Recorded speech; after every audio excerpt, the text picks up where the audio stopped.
Video only examines the social point of view and the truth of that point. We are not promote any political party or not partiality any political party. हम बहुत परेशान हैं साहब, बहुत परेशान। चप्पल आपके? चप्पल टूट गई।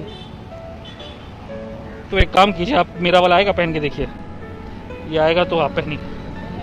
नहीं पहन लो। पर वो तो एक जगह बैठे ना कम से कम।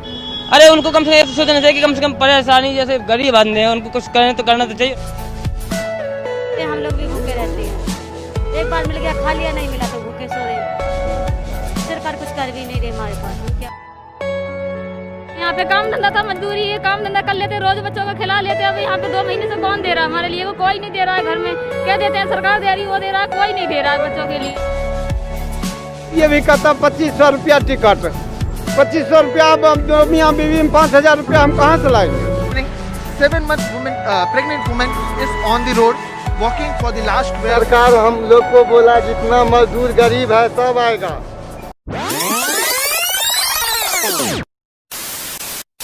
नमस्कार दोस्तों, यह सभी वीडियो आपको अनयूजुअल लगी होंगी क्योंकि उनके दर्द को कौन ध्यान दे।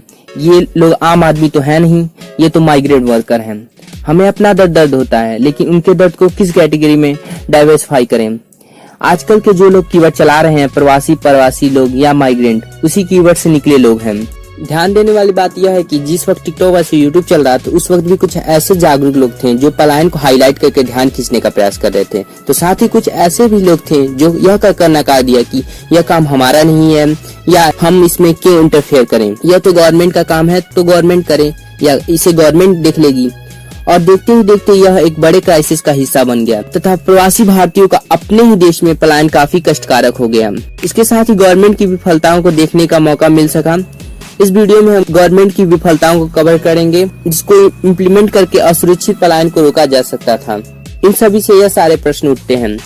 माइग्रेंट कौन है, यह इशू क्यों शुरुआत होती है, मोदी गवर्नमेंट कैसे इंडिया के बुरी माइग्रेंट क्राइसिस के लिए रिस्पॉन्सिबल है, मोदी गवर्नमेंट ने माइग्रेंट वर्कर के लिए इसके बाद कौन कौन से वर्क किए, मेरी ओपिनियन क्या है और कंक्लूजन क्या निकलता है, इसको देखेंगे।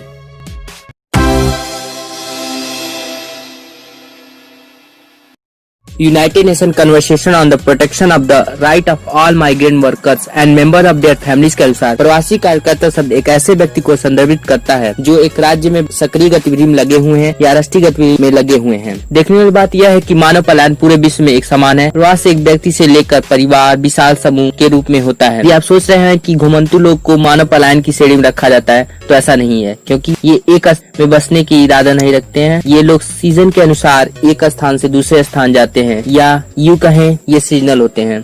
माइग्रेशन की 2 धाराएं होती हैं, international migration, internal migration.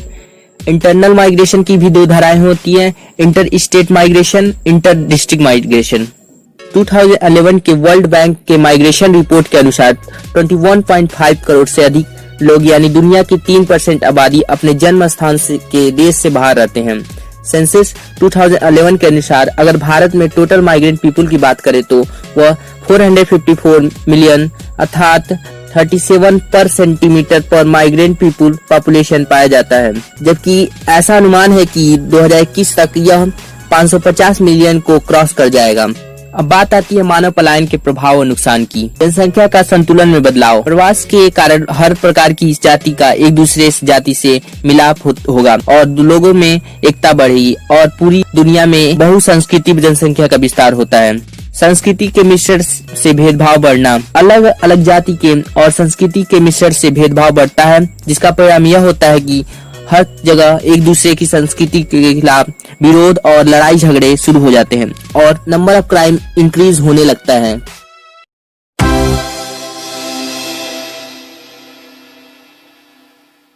Migration start होने 2 फैक्टर हैं, first is push factor and another is pull factor. Push factor वे कारक होते हैं जो प्रतिकूल भौगोलिक परिस्थितियों के कारण लोग अन्य स्थानों की ओर प्रवास करने के लिए बाध्य करते हैं, चाहे वो आजीविका के संसाधनों का अभाव हो या चाहे वो सामाजिक और भौतिक अवसंरचनाओं का अभाव हो या चाहे राजनीतिक प्रभाव व भय हो या वह प्राकृतिक आपदा हो। पुल फैक्टर वे कारक होते हैं जो किसी क्षेत्र के अनुकूल परिस्थितियों के कारण लोगों को अपनी ओर प्रवास के लिए आकर्षित करते हैं, चाहे वो रोजगार के लिए, कृषि के लिए, बेहतर चिकित्सा देखभाल के लिए, शिक्षा के लिए, बेहतर जीवन स्तर के लिए, बड़े कारखानों के लिए, परिवार और रिश्तेदारों से संपर्क के लिए या सुरक्षा के लिए हो। और इसका प्रभाव हमें सेंसस 1991, 2001 और 2011 देखने को मिला। यहाँ हम देख सकते हैं वर्क ऑन बिजनेस में 5.07 करोड़, एजुकेशन में 0.80 करोड़, मैरिज में 22.39 करोड़ जो कि सर्वाधिक है, moved with house hold 6.98 crore, moved A birth 4.79 crore और अनदर में देखें तो 5.3 करोड़ है। इस मैप में उत्प्रवास और अप्रवास को शो किया गया है। इसमें जो रेड कलर है वो अप्रवास हुए माइग्रेंट पीपुल के परसेंट को शो कर रहा है, जबकि जो ब्लैक कलर है वो उत्प्रवास हुए माइग्रेंट पीपुल के परसेंट को शो कर रहा है। यहाँ अप्रवास हुए माइग्रेंट पीपुल के परसेंटेज में सबसे ज्यादा बेंगलुरु है, उसके बाद गुरुग्राम है, उसके बाद हैदराबाद है और उसके बाद दिल्ली है। उत्प्रवास हुए माइग्रेंट पीपुल के मामले में फर्स्ट नंबर पे उत्तर प्रदेश है, सेकंड नंबर पे असम है, थर्ड नंबर पे उड़ीसा है और चौथे नंबर पे बिहार है। अगर हम दिल्ली की बात करें तो सेंसस 2011 की रिपोर्ट के अनुसार दिल्ली में माइग्रेंट पीपुल की ग्रोथ रेट में पहले की अपेक्षा कमी देखने को मिली है, जो हम यहाँ देख सकते हैं। मैन की बात करें तो 1991 और 2001 के बीच 68.6% था ग्रोथ रेट जो था, और वही 2001 और 2011 के बीच 11% हो गया। पहले की अपेक्षा ग्रोथ रेट में कमी देखने को मिली है। यही हाल वुमेन में भी है। 1991 और 2001 के बीच 56.2% था, जो कि 2001 और 2011 में 28.9% हो गया, जो कि पहले की ग्रोथ रेट की अपेक्षा कमी देखने को मिली है।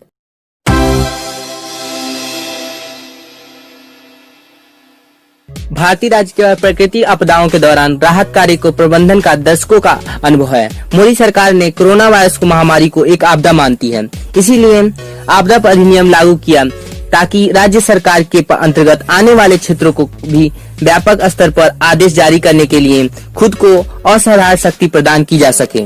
इसका परिणाम हम सभी को देखने को मिला एक अभूतपूर्व मानवीय संकट के रूप में। लाखों गरीब श्रमिक वर्ग पैदल चल पड़े और कई श्रमिक को हजारों किलोमीटर से अधिक की दूरियां साइकिल द्वारा तय करना पड़ा, और इतनी लंबी दूरी के दौरान 170 से अधिक लोगों की मौत हो गई। इंडियन एक्सप्रेस के फ्रंट पेज पर श्रमिकों के लेटेस्ट एक्सीडेंट में मारे गए 26 श्रमिक के दौरान कहा गया कि यह त्रासदी और शर्म की बात है। यहाँ हम 5 रीजन को देखेंगे कि 1947 के विभाजन के बाद भारत को में सबसे खराब प्रवासी संकट की जिम्मेदारी मोदी सरकार के पास है। रीजन नंबर 1, केवल 4 घंटे में नोटिस के साथ देशव्यापी तालाबंदी घोषणा। भारत में 30 जनवरी के पहले कोरोना वायरस केस का पता चला था। मार्च के दौरान मामलों की संख्या बढ़ती रही। देश के आसन लॉकडाउन के लिए तैयार करने का सरकार के पास पर्याप्त समय था, लेकिन 13 मार्च तक अधिकारियों ने कोरोना वायरस महामारी को बनाए रखा और कोई आपातकालीन नहीं था। 5 दिन बाद 18 मार्च को प्रधानमंत्री नरेंद्र मोदी राष्ट्रीय टेलीविजन में दिखाई दिए और भारतीयों से वायरस को हराने के लिए 22 मार्च को स्वयं लगाए गए जनता या लोगों के कर्फ्यू को निरीक्षण करने का आग्रह किया। शहरों में काम बंद होने की आशंका से प्रवासी कामगारों के पलायन की घोषणा ने उन्हें असुरक्षित कर दिया, और जब वे अपने गांव वापस जाने के लिए दौड़े तो भारतीय रेलवे ने अधिकांश ट्रेनों को रद्द कर दिया। 21 मार्च को पूरा रेल नेटवर्क ठप हो गया। 24 मार्च की रात 8 बजे प्रधानमंत्री नरेंद्र मोदी 3 सप्ताह की देशव्यापी तालाबंदी घोषणा की, जो आधी रात से शुरू हो गया, अर्थात सिर्फ 4 घंटे की नोटिस। सेकेंड रीजन, सरकार ने फंसे श्रमिकों की मदद बहुत कम किया। अगले कुछ हफ्तों में फंसे श्रमिकों ने खुद को भोजन और धन से बाहर भागते पाए गए। मोदी सरकार ने राज्यों को निर्देश जारी किया कि वे बदले में नियुक्तियों को सलाह जारी करते हैं कि वे लॉकडाउन की अवधि के दौरान श्रमिकों को पूर्ण वेतन और वेतन का भुगतान करें, लेकिन सरकार ने इस तथ्य पर ध्यान नहीं दिया। कई छोटे व्यवसायी के पास नकदी भंडार सीमित था। सरकार ने इस अवधि के दौरान छोटे व्यवसायियों को समर्थन करने के लिए कुछ नहीं किया। 26 मार्च को सरकार ने सार्वजनिक वितरण प्रणाली का नामांकित भारतीयों के लिए भोजन राशन दुगना करने का घोषणा की, लेकिन इस तथ्य को पूरी तरह नजरअंदाज कर दिया गया कि अधिकांश प्रवासी श्रमिकों के पास राशन की कार्ड नहीं है। अंत में लॉकडाउन के 50 दिन सरकार ने 80 मिलियन भारतीयों के लिए भोजन सहायता की घोषणा की, जो सार्वजनिक वितरण प्रणाली का हिस्सा नहीं है। इस बीच भारत में फंसे हुए मजदूर भूख के बढ़ते स्तर को रिपोर्ट करते रहे। रीजन नंबर 3, ट्रेनों को फिर शुरू किया गया, लेकिन राज्यों को अपने दम पर समन्वय। 29 अप्रैल को मोदी सरकार ने यह घोषणा किया कि प्रवासी श्रमिकों को घर की यात्रा करने की अनुमति देगा, बिना यह बताया कि उन्हें 5 सप्ताह की पीड़ा में के माध्यम में क्यों रखा गया था। अंतरिम में कोरोना वायरस के मामलों की संख्या बढ़ गई थी। केंद्र के आरंभिक आदेश में केवल बसों द्वारा परिवहन का उल्लेख किया गया था, लेकिन 2 दिन बाद यह कहने के लिए कि यह श्रमिकों के लिए एक विशेष श्रमिक ट्रेन संचालित करेगा। यह अनिवार्य रूप से भारतीय राज्यों का मतलब था, जो शायद ही कभी एक दूसरे से सीधे बात करते थे। उन्हें संचार के कई चैनल खोलने पड़े थे। उदाहरण के लिए कर्नाटक ने केरल, तमिलनाडु, आंध्र प्रदेश, तेलंगाना, दिल्ली, राजस्थान, बिहार, उत्तर प्रदेश, झारखंड, उड़ीसा, पश्चिम बंगाल और उत्तर पूर्वी के राज्यों के साथ समन्वय के लिए 13 अधिकारियों को नियुक्त किया। हर राज्य को अंतिम रूप देने के लिए हर दूसरे राज्य से संपर्क करना था कि कितने प्रवासी श्रमिक यात्रा कर सकते हैं। यह आपदा नुस्खा साबित हुआ। कई राज्य लौटाने वाले श्रमिकों की संख्या को सीमित करना पसंद करते थे। प्रक्रिया धीमी गति से चल रही थी। आखिरकार यह राजनीतिक रूप से सुस्त हो गया था। लॉकडाउन के 53 दिन मोदी सरकार ने अंततः राज्य के साथ अपने निर्बाध आंदोलन को सुविधाजनक बनाने के लिए एक राष्ट्रीय प्रवासी सूचना प्रणाली का निर्माण की घोषणा की। रीजन नंबर 4, एक प्रक्रिया के माध्यम से श्रमिकों को दंडित करना। मोदी सरकार के 29 अप्रैल के आदेश में कहा गया कि प्रवासी श्रमिकों को जांच के बाद ही यात्रा करने की अनुमति दी जाएगी। इसके परिणामस्वरूप एक जटिल प्रणाली बन गई, जहां कई राज्यों ने प्रवासी श्रमिकों के लिए चिकित्सा प्रमाण पत्र अनिवार्य कर दिया। भारत में हर श्रमिक उतना अधिक जागरूक नहीं है और हर श्रमिक के पास स्मार्टफोन नहीं है कि वह फॉर्म को फिल करके अप्लाई कर सके।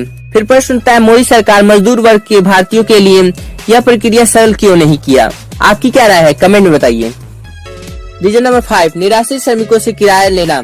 मोदी सरकार ने दावा किया कि वो प्रवासी श्रमिकों के लिए ट्रेन का 85% किराया दे रही है।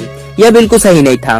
भारतीय रेल श्रमिक ट्रेनों पर पूरा किराया वसूल रही थी, यह जानने के बावजूद भी कि कई प्रवासी कर्मचारी बिना काम के हफ्तों से निराश हैं। 2011 की जनगणना के अनुसार भारत में 5.6 करोड़ इंटर स्टेट माइग्रेंट हैं, लेकिन वास्तविक संख्या बहुत अधिक होने की संभावना है। जवाहरलाल नेहरू विश्वविद्यालय के एक अर्थशास्त्र के प्रोफेसर ने अनुमान लगाया कि यह 6.5 करोड़ है। यहाँ तक कि अगर इन सभी श्रमिकों के लौटने का फैसला किया तो उनके ट्रेन किराए की कुल लागत लगभग 4,200 करोड़ रुपए लगती। यदि अप्रैल की शुरुआत में आई न्यूज के अनुसार पीएम केयर के पास 6,500 करोड़ रुपए थे। इस पर बेशक एक प्रश्न उठता है कि बेसहारा और कामकाजी वर्ग के प्रवासियों के लिए सरकार ने खर्च का वहन क्यों नहीं किया। हाल के सप्ताहों में जैसे जैसे लॉकडाउन को बार बार बढ़ाया गया, पुलिस ने राजमार्गों पर यात्रा करने वाले प्रवासियों को अनदेखा करना शुरू कर दिया, जिससे कई लोग कठिन यात्रा के बाद घर आ सके। लेकिन अधिकारियों ने यात्रा के दर्द को कम करने के लिए कोई प्रयास नहीं किया। भूखे प्रवासियों को बिस्कुट और नमकीन की पेशकश करने वाले पुलिसकर्मियों के छुटपुट उदाहरणों को छोड़कर रास्ते में उन्हें खिलाने के लिए कोई राजमार्ग रसोई स्थापित नहीं किया गया था।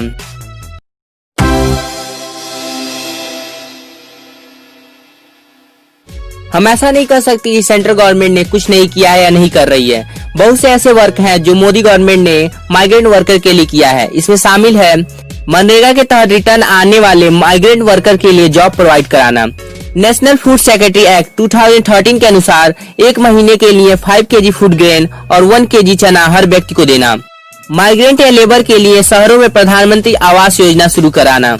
गवर्नमेंट ने पीएम जन धन योजना के तहत सभी महिलाओं के बैंक खाते में 2 किस्तों में 1,000 रुपए जमा कराएं। इसी बीच कुछ स्टेट गवर्नमेंट ने भी सहायता की है, जैसे यूपी गवर्नमेंट व गुजरात गवर्नमेंट ने 1,000 रुपए माइग्रेंट वर्कर को दिए हैं।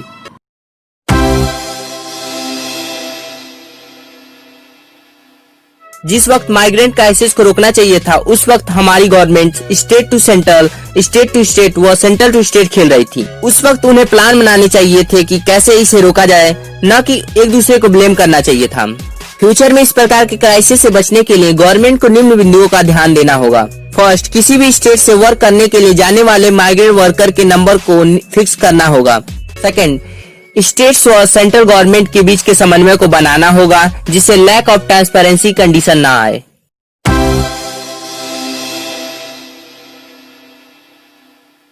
ये हमारी इकोनॉमी के साइलेंट कंट्रीब्यूटर हैं। रिपोर्ट के अनुसार कंस्ट्रक्शन इंडस्ट्री में 36.2%, एग्रीकल्चर में 20.4%, मैन्युफैक्चरिंग में 15.9% माइग्रेंट वर्कर जॉब करते हैं। हम आशा करते हैं कि इस प्रकार के क्राइसिस को दोबारा देखने को न मिले। इसी पॉइंट के साथ इस वीडियो को समाप्त करते हैं। वीडियो अच्छी लगी तो शेयर कीजिए। धन्यवाद।